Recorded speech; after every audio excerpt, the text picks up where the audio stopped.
아나운서 은예솔입니다. www 이 월드와이드웹 덕분에 우리는 인터넷에 더 손쉽게 다가갈 수 있게 됐습니다. 이메일이 생기면서 편지를 붙이러 우체국에 가는 일이 줄어들게 됐고요. 인터넷 쇼핑을 통해서 우리는 시간을 더욱더 효율적으로 사용할 수 있게 됐죠.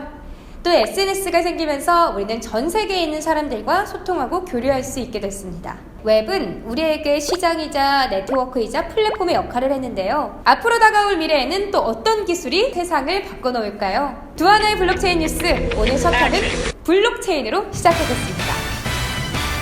네, 인터넷 세상에 열린 지 20년 정도 됐습니다. 모뎀을 기반으로 한 PC 통신 시대가 있었고요. 초고속 인터넷망 웹의 시대가 도래했죠. 많은 분들이 웹과 인터넷이 동일하다고 생각하시는데요. 분명 다른 개념입니다.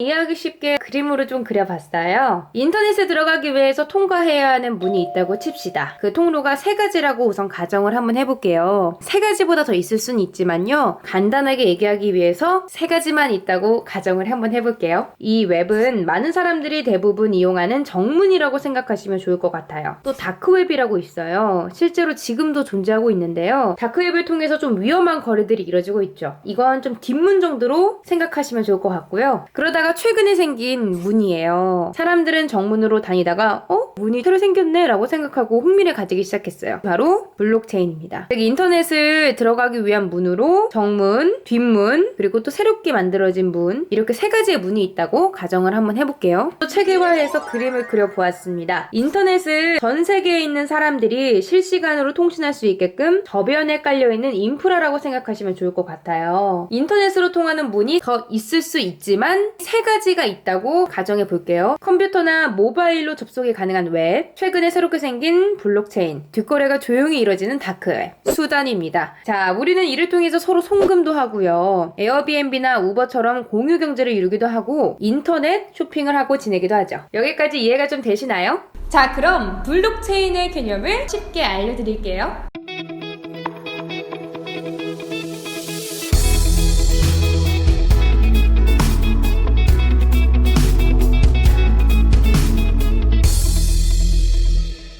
우선 실생활 거래부터 한번 짚어볼게요. 제가 김하나에게 10,000원을 송금한다고 한번 예를 들어봅시다. 2018년 1월 2일 오후 3시에 10,000원을 송금할 건데요. 이때 필요한 정보는 저의 계좌번호, 김하나 계좌번호, 그리고 송금 금액이 필요할 거예요. 우선 저는 두하나 은행 홈페이지에 접속을 해서요. 김하나 계좌번호와 송금 금액을 입력한 후 요청 버튼을 누를 겁니다. 요청 버튼을 누르면서 수수료 1,200원을 지출하게 되겠죠. 김하나는요. 모바일 뱅킹을 통해서 돈이 들어왔구나 라는 걸 확인했어요. 자, 이 거래가 실제로 어떻게 일어날까요? 거래를 중개해주는 두하나 은행, 이 두하나 은행은 제 거래 요청에 따라서 제 통장 거래 내역과 김하나 통장 거래 내역을 변경할 거예요. 그리고 나서 이 거래에 대해서 보증해줄 겁니다. 저와 김하나는요, 두하나은행의 데이터베이스 열람 권한을 받아서 계좌에서 어떻게 빠져나가고 어떻게 들어왔구나를 확인할 수 있어요. 저는 이 거래를 보증해주는 대가로, 기록을 변경해주는 대가로 데이터베이스를 들여다볼 수 있는 기회를 얻기 위해서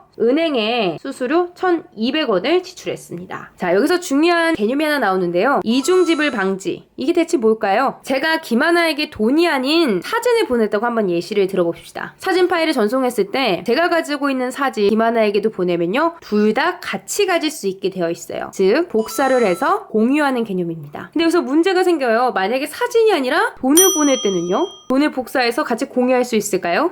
그러면 안 되는 거잖아요. 그럴 때 필요한 게 바로 중개자입니다. 즉, 돈을 보냈을 때 돈이 빠져나갔다는 것을 기록해주고 보증해주는 중개인이 반드시 필요한 거죠. 여기서 은행이 그런 역할을 해주고 있어요. 간단하게 김하나와 저 거래만을 소개했지만 하루에도 엄청난 사람들이 은행에서 이렇게 많은 거래를 하고 있겠죠. 특히 해외에 있는 사람들에게 송금한다고 한번 예상해보세요. 제가 영국에 있는 김하나에게 돈을 보낼 때 스위프트라는 국제 송금 기관을 거쳐야 되겠죠. 더 오래 걸려요. 거래일이 3-4일 정도 소요되고요. 수수료는요 무려 20%나 내야 합니다. 이렇게 우리 모두 은행의 데이터베이스를 통하지 않으면 거래가 불가능하죠. 자, 그럼 블록체인을 이용하면 어떻게 될까요? 결론부터 말하면요, 은행과 같은 중개 기관이 없이도 개인 간의 거래가 가능합니다. 이중 지불에 문제가 있지 않을까, 킹이 되지 않을까, 안전할까, 뭐 여러 가지 걱정하실 수 있는데요. 걱정하실 필요가 전혀 없습니다. 자, 원리를 한번 보실까요? 제가 블록체인을 통해서 김하나에게 돈을 송금해 볼게요. 현재 시각 2018년 1월 2일 오후 3시에 돈을 송금한다고 가정합시다. 1비트코인을 송금할 건데요. 이때 필요한 정보, 제 지갑 주소, 김하나 지갑 주소, 송금 금액입니다. 여기서 제 지갑 주소는요, ABCD이고요. 김하나의 지갑 주소는 FGHIJ라고 가정해 볼게요. 자, 은행 없이 제가 김하나에게 비트코인을 바로 쐈거든요. 그런데 여기서 궁금한 점이 있으실 거예요. 은행의 역할을 대체 누가 해주지? 저와 김하나가 거래했다는 걸 승인해주고 또 보증해주고 저희 지갑의 숫자를 고쳐주는 누군가가 필요하지 않을까? 뭐 분명히 그런 생각하시죠? 네, 바로 블록체인이 합니다. 정확히 말씀드리면요, 블록체인 시스템을 만드는 이런 하나, 둘, 셋, 넷 채굴자들이에요. 자, 여기서 채굴자라는 개념을 말씀드렸는데요. 채굴자 또는 블록체인 네트워크를 형성하기 때문에 노드라고도 합니다. 영어로는 마이너. 자, 이들은요, 블록체인 내에서의 우리의 거래를 확인하고 거래가 사실인지도 검증해주고요, 승인도 해줍니다. 자, 이들이 그렇다면 어떻게 은행의 역할을 하는지 한번 정확히 알아볼게요. 제가 김하나에게 거래를 요청했을 때 그 정보가 블록체인망에 흘러 들어옵니다. 지갑 ABCDE에서 지갑 FGHIJ로 1비트코인을 송금했다, 이렇게 흘러 들어올 텐데요. 이 정보는 전 세계의 네트워크를 만들고 있는 수많은 노드들, 채굴자들에게 메아리처럼 전파가 돼요. 채굴자들은 이 거래 내역이 진짜인지를 확인하고 이 거래가 사실인지를 증명해주게 되거든요. 즉 보증해주게 돼요. 자, 그 확인하는 방법 바로 상호 비교입니다. 자, 상호 비교.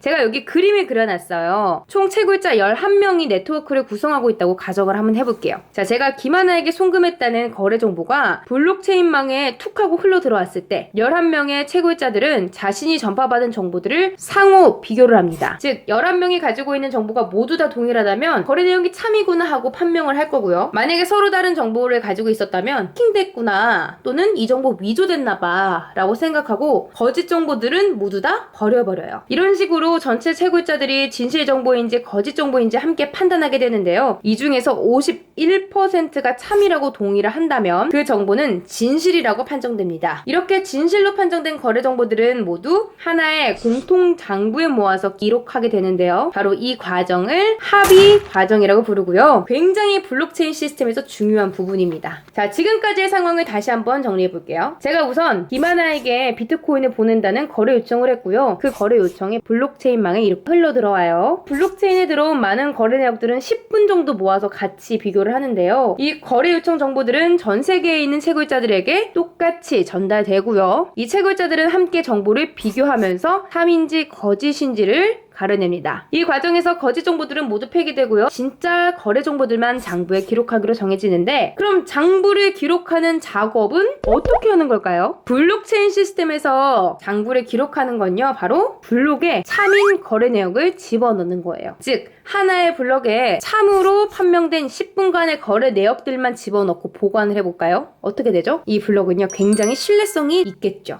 자, 그만큼 신뢰할 수 있고 안전한 블록을 만들려면 이 블록을 아무나 열고 닫고 할 수 없겠죠. 그래서 블록에는 자물쇠, 즉 암호가 걸려 있습니다. 각 채굴자들은 이 블록의 암호를 풀고 거래 내역을 집어넣는 일종의 경쟁을 하게 되는데요. 그 이유는 암호를 풀어내는 사람에게 비트코인이라는 보상을 제공하고 있기 때문이에요. 자, 간단하게 말씀을 드릴게요. 사실 암호 푼다? 쉽지 않은 작업이에요. 왜냐? 예를 들어 볼게요. 우리가 휴대전화 비밀번호를 잊어버렸다고 한번 봅시다. 우리는 4자릿수의 비밀번호를 찾아야 돼요. 0부터 9까지 모든 숫자를 일일이 다 넣고 4자릿수의 숫자의 조합을 맞춰본다고 생각해 봅시다. 정말 어렵고 에너지 많이 쓰겠죠. 블록체인의 비밀번호는 해시 함수를 통해서 나오는 단 하나의 값, 바로 해시 값을 의미하는데요. 해시 값은 맨 앞에 숫자 0이 4개가 이어져요. 그리고 어떤 값을 넣든 해시 함수에서 해시 값은 유일무이하고 세상에 단 하나뿐입니다. 그 하나 해시 값을 찾기 위해서 채굴자들은 정말 일일이 모든 값을 다 대입해 보거든요. 이렇게 해시값을 찾는 과정을 작업증명이라고 하는데요. 우리가 다음 시간에 다루게 될 비트코인은 작업증명이라는 과정을 통해서 블록의 비밀번호를 만들어낸답니다. 그래서 이 과정이 힘들기 때문에 이 비밀번호를 찾아낸 채굴자에게 비트코인을 보상으로 하는 거예요. 왜냐면 보상하지 않으면 누가 블록을 만들려고 노력하겠어요. 그쵸? 그래서 간단하게 설명하면 채굴자들이 돈을 벌 수 있는 방법은 두 가지인데요. 하나는 이 거래 내역을 걸러주는 역할을 하면서 수수료를 받고요. 하나는 블록의 비밀번호, 즉 해시값을 찾아내면 채굴을 성공한 보상으로 비트코인을 받게 되는 거죠. 자, 우선 작업 증명은 여기까지 설명하고요. 계속해서 과정을 한번 따라가 볼게요. 각각의 채굴자들은요, 블록의 비밀번호, 즉 암호를 찾기 위해서 계속해서 경쟁을 할 겁니다. 만약에 누군가가 내가 제일 먼저 비밀번호 찾았다라고 해시값을 찾아내면요, 다른 사람들에게 전파를 해요. 마치 메아리를 치듯이. 그럼 다른 채굴자들이 그래 네가 찾았구나 하고 승인해주고 합의를 해줬다고 합시다. 그러면요, 비밀번호를 찾은 채굴자가 이제 블록을 만들어야겠죠. 첫 번째, 10분간 모아둔 거래 내역을 넣고요. 그리고 한 가지 더, 바로 이전에 만들어진 블록의 비밀번호, 즉 해시값을 함께 넣어줘야 합니다. 예를 들어서 지금 제가 597번째 블록을 만든다고 하면요, 596번째의 해시값을 함께 넣어야 돼요. 드디어 블록체인의 개념이 나옵니다. 여러분, 블록체인, 블록 플러스 체인 이렇게 합성어인데요, 블록들이 형성될 때 10분간의 3인 거래 내역들을 넣는다고 말씀을 드렸어요. 그리고 함께 바로 이전 블록의 해시값들을 같이 넣습니다. 그러면 이전의 블록이 어떤 블록인지 바로 알 수 있기 때문에 자연스럽게 그 이전의 블록과 연결이 되겠죠. 즉, 이전 블록의 비밀번호, 이전 블록의 해시값으로 이전 블록과 연결이 된다. 그런 개념에서 블록체인이라는 개념이 생기는 겁니다. 어때요? 이해가 되시나요? 자, 마지막으로 제가 총정리 들어갈게요. 첫 번째, 제가 김하나에게 1비트코인을 전송하면서 거래했어요. 그리고 이 거래 내역을 블록체인 시스템에 알립니다. 이 거래 내역들이 블록체인의 각 노드든 채굴자들에게 전파가 돼요. 블록체인에 참여하고 있는 각 채굴자들은 혹시 해킹이나 위조, 변조된 가짜 거래가 섞여 있는지 보기 위해서 자신들이 받은 정보들을 서로 상호 비교해요. 그렇게 상호 비교했을 때 51%의 채굴자가 3위라고 판정 내린 정보들만 모아서 거래 내역을 완성하는데요. 그 거래 내역은 10분간 모아지게 됩니다. 자, 이렇게 참으로 판정된 거래 내역을 공통장부에 작성하고 기록해야 하는데요. 기록하는 방법은 바로 블록에 넣는 거죠. 신뢰의 블록. 블록을 닫기 위해서 비밀번호를 엄청 찾기 시작하는데요. 채굴자 중에 블록의 비밀번호, 즉 해시값을 찾은 사람이 보상으로 비트코인을 받게 됩니다. 다른 노드들이 비밀번호를 찾았다는 걸 합의해주고요. 승인해주면 드디어 탈중앙화된 합의 프로토콜이 완성되면서 블록을 하나 완성할 수 있게 되죠. 마지막으로 이 블록은 지금까지 생성된 블록체인의 그 이전 블록의 해시값, 비밀번호를 통해서 체인을 형성해서 블록체인의 일부분이 될 겁니다. 즉, 이전 블록체인에 순차적으로 끼워지게 되겠죠. 여기까지 이해되시나요? 이 예시는 사람과 사람 사이에서 돈을 거래하는 블록체인 중에서도 비트코인에 좀 더 가까운 개념이라고 할 수 있는데요. 만약에 여기서 이 거래 항목이 돈이 아니라 건물이라든지 아파트라든지 차량이 된다면 다양한 적용 사례를 예상하실 수 있겠죠. 네, 즉 블록체인이란 기존의 은행이나 거대 플랫폼 기업과 같이 사람과 사람의 계약이나 거래, 상호작용을 중개해주는 제3의 기관을 대신할 수 있는 컴퓨팅 시스템이라고 정의할 수 있습니다. 우버나 에어비앤비는 사람과 사람의 거래를 중개하는 사이트죠. 앞으로는 이 우버와 에어비앤비의 역할을 블록체인이 대신한다는 얘기입니다. 그렇다면 이 사실이 무엇을 의미하는 걸까요?